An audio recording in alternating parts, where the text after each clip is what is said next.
Pilkada Solo, Gibran mengaku telah bergerak untuk melakukan pendekatan kepada warga Solo. Salah satunya dilakukan dengan cara belusukan. Selain soal penegasan maju pada Pilkada Solo, putra Presiden Jokowi ini pun mengaku telah menyiapkan tim untuk memuluskan langkahnya. Tim udah gerak di bawah. Tim pendekatan sudah ada, tim sudah dilakukan. Pendekatan apa lagi yang perlu dilakukan mungkin ke masyarakat atau ke partai sendiri? Udah. Ke masyarakat udah belusukan juga. Mas, baju yang digunakan nih Mas, bajunya akan dijadikan sebagai simbol politik nantinya mungkin atau? Enggak, ini kan baju ini kan nggak ada muka saya, nggak ada nama saya, ini bukan baju kampanye.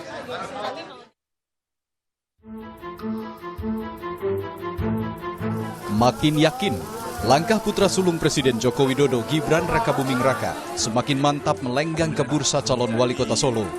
Apalagi dukungan untuk Gibran terus mengalir. Pekan lalu, relawan pendukung Gibran Rakabuming Raka menggelar aksi tanda tangan serta cukur gratis untuk menggalang dukungan di Pilkada Kota Solo. Relawan yang menamakan diri Kancane Gibran Ges atau KGB menggelar kain di depan Stadion R Maladi Solo, Jawa Tengah dan mengajak warga yang melintas untuk memberikan dukungan bagi Gibran. Kita ingin memberi ruang kepada masyarakat Surakarta yang ingin menyatakan dukungannya kepada Mas Gibran supaya beliau bisa maju di Pilkada 2020 dan membawa perubahan untuk Kota Solo. Gibran memang terlihat tak main-main. Akhir Oktober ia mengirimkan 4 truk tangki air ke wilayah Kadipiro Solo yang tengah mengalami kesulitan air bersih. Selain mengirim 4 truk air bersih, Gibran juga menemui langsung warga di wilayah Kadipiro Solo. Gibran dan timnya berjanji akan membantu lebih banyak lagi di wilayah Solo yang kekurangan air bersih. Usaha boleh, tapi pencalonan Gibran memang masih terganjal.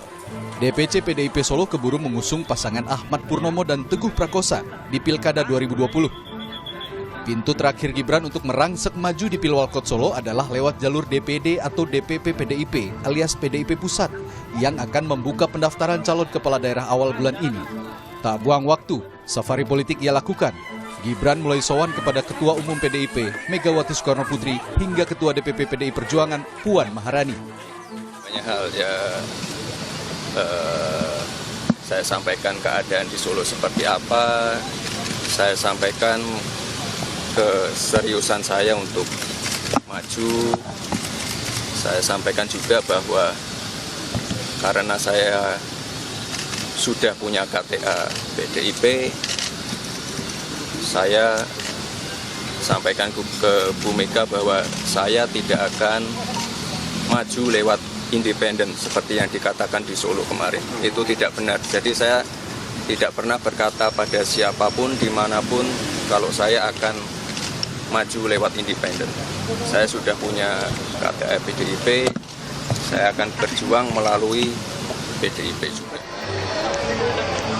Ya, semangat sang juragan Markobar makin berkobar. Tak hanya manuver demi mendapat rekomendasi, Gibran juga bersilaturahmi dengan calon pesaing, Ahmad Purnomo, yang kini menjabat sebagai wakil wali kota Solo. Kini Gibran tinggal menanti restu untuk melangkah maju. Tim Liputan, Kompas TV.